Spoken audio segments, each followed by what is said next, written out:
Hello everyone, welcome back to another video. जैसा कि अभी आप देख सकते हैं हमारे पास बैंक ऑफ इंडिया का फॉर्म है, या फिर आपका मोबाइल बैंकिंग लॉगिन नहीं हो रहा है, कोई प्रॉब्लम आ रही है, तो उस केस में आप इस वाले फॉर्म को भर सकते हैं, जिसमें बेसिकली आप रजिस्टर करा सकते हैं। जैसे कहा जा रहा है, request to unblock the user profile of mobile banking application. कोई भी दिक्कत आ रही है मोबाइल बैंकिंग एप्लीकेशन यूज़ करने में, लॉगिन नहीं हो रहा है, या फिर कोई भी दिक्कत है, ब्लॉक हो रखा है, तो इस फॉर्म के तहत आप उसको अनब्लॉक करा सकते हैं और नया रजिस्ट्रेशन करा सकते हैं। तो देखिए, बहुत ही सिंपल स्टेप है, छोटे मोटे डिटेल को फिल करना है, उसके बाद आपका मोबाइल बैंकिंग एक्टिवेट हो जाएगा। तो इसके लिए करना क्या है, यहाँ पर देखिए to the bank of India लिखा हुआ है, यहाँ पर ब्रांच नेम लिख देना है, जो भी आपका ब्रांच नेम है वो ब्रांच नेम इस तरीके से आपको यहाँ पर डाल देना है। ब्रांच नेम डालने के बाद देखिए यहाँ पर कहा जा रहा है, my mobile banking user ID is blocked due to entering of wrong credential, OTP, debit card वगैरह। यानी आपका मोबाइल बैंकिंग ब्लॉक हो गया किसी कारण से, गलत ओटीपी, एमपिन या डेबिट कार्ड डिटेल गलत आप डाले हो तो ब्लॉक हो चुका है। तो अनब्लॉक कराने के लिए इस फॉर्म को बेसिकली भरा जाता है। तो देखिए यहाँ पर कहा जा रहा है ऐसा ऐसा है, तो आपको नीचे साइड आना है, यहाँ पर नेम ऑफ कस्टमर का ऑप्शन आ रहा है, तो फर्स्ट नेम में आपको अपना नेम लिख देना है, यानी जिसके नेम से बैंक अकाउंट चल रहा है उसका नेम लिखेंगे।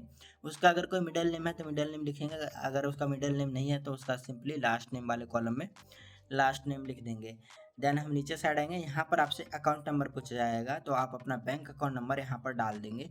तो जो भी आपका बैंक अकाउंट नंबर है वो इस तरीके से यहाँ पर फिल कर देना है।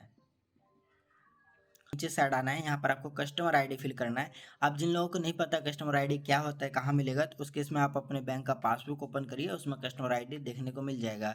तो कस्टमर आईडी आप यहाँ पर फिल कर देंगे। अगर फिर भी कस्टमर आईडी आपको नहीं मिल रहा है तो इस केस में आप इसको ब्लैंक छोड़ देंगे, बैंक में भर लिया जाएगा, या आपके अकाउंट नंबर से फाइंड कर लिया जाता है। अदरवाइज हम नीचे साइड आएंगे, यहाँ पर आपसे मोबाइल नंबर पूछा जाएगा, यहाँ पर आप अपना मोबाइल नंबर फिल कर देंगे। जो भी मोबाइल नंबर आपके बैंक अकाउंट में चल रहा है वो फ़ोन नंबर आप यहाँ पर फिल कर देंगे। देन आपसे मेल आईडी पूछा जाएगा, तो आप अपना मेल आईडी यहाँ पर फिल कर देंगे। अगर आपका मेल आईडी नहीं है तो उस केस में आप ब्लैंक छोड़ देंगे। नीचे साइड आएंगे, यहाँ पर आपसे डेट पूछा जाएगा, तो आप यहाँ पर डेट फिल कर देंगे। यहाँ पर प्लेस डाल देंगे कहाँ से फॉर्म को भर रहे हैं। देन यहाँ पर साइन कर देना विद नेम, नेम के साथ आपको साइन करना है, यानी साइन कर देना है, और या तो आप अपना नेम लिख देंगे या नेम के साथ आपको साइन कर देना है। तो हमारा फॉर्म फिलअप हो चुका है, बस आपको इतना ही डिटेल फिल करना था, छोटे मोटे डिटेल को फिल करना है।